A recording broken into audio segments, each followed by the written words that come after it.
Real God of ஜீசஸின் இம்மாத வாக்குத்தத்தம்.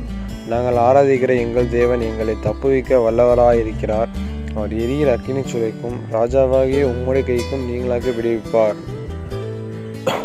இங்கே கூட நம்ம சாத்ராக் மேஷாக் ஆபேத்நேகோவை பற்றி பார்க்கோம்.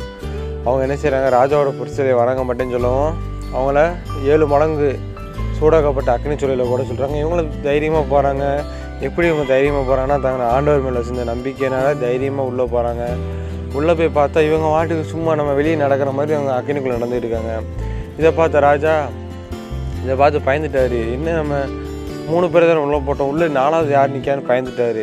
உடனே ராஜா அவங்க வெளியே கூப்பிடும்போது அவங்க ஒரு வாடை இல்லை, தீ பிடிச்சதுன்னு ஒரு அடையாளமும் இல்லாமல் இருக்குது. அப்போ கர்த்தர் நம்மளோட இருந்தால் எப்பேற்பட்ட காரியத்தை நம்மளால் செய்ய முடியும்.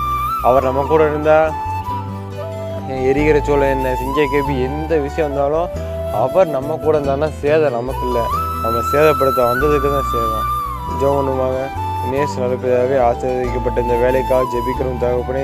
வாக்குத்தத்தத்தின்படி நாங்கள் ஆராதிக்கிற எங்கள் தேவன் எங்களை தப்புவிக்க வல்லவராக இருக்கிறார். அவர் எரிகிற அக்கினி சூளைக்கும் ராஜாவாகி உம்மோடு கைக்கும் நீங்களாக்கி விடுவிப்பார் என்ற வார்த்தையின்படி எங்களுக்கு எந்த பிரச்சனை செய்ய வராங்களோ அவங்களுக்கு தான் ஒரு பிரச்சனை. ஏன்னா நீங்கள் எங்கள் கூட இருக்கும்போது எங்களுக்கு ஒரு பிரச்சனை இல்லை. நீங்கள் இந்த மாதம் பூரா நடத்துங்க தகப்பனே, பார்த்துங்க. வாக்குத்தத்தம் ஒவ்வொரு சொந்த மக்கள் இந்த மாதம் பூரா செய்கிற காரியத்தை ஆசீர்வதிங்க. படிக்கிறீங்க கொடுத்தாங்க, செய்கிற தொழில் நல்லபடியாக ஆசீர்வதிக்க உதவி செய்யுங்க. பார்க்க ஒவ்வொரு ஆசீர்வதிங்க. இயேசுவின் மூலம் ஜெபிக்கிறோம் நல்ல பிதாவே, ஆமென். நான் ஆராதிக்கும் இயேசு இன்றும் ஜீவிக்கிறாரே. அவர் தேவனாயினும் என்னோடு பேசுகிறாரே. அவர் சிந்தின ரத்தம் மீட்பை தந்தது.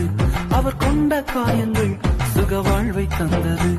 அவர் என்னோடு இருந்தார் ஒரு சேனைக்குள் பாய்வேன். அவர் என்னோடு இருந்தார் ஒரு மதிலை தாண்டுவேன். இயேசு என்னோடு இருந்தார் ஒரு சேனைக்குள் பாய்வேன்.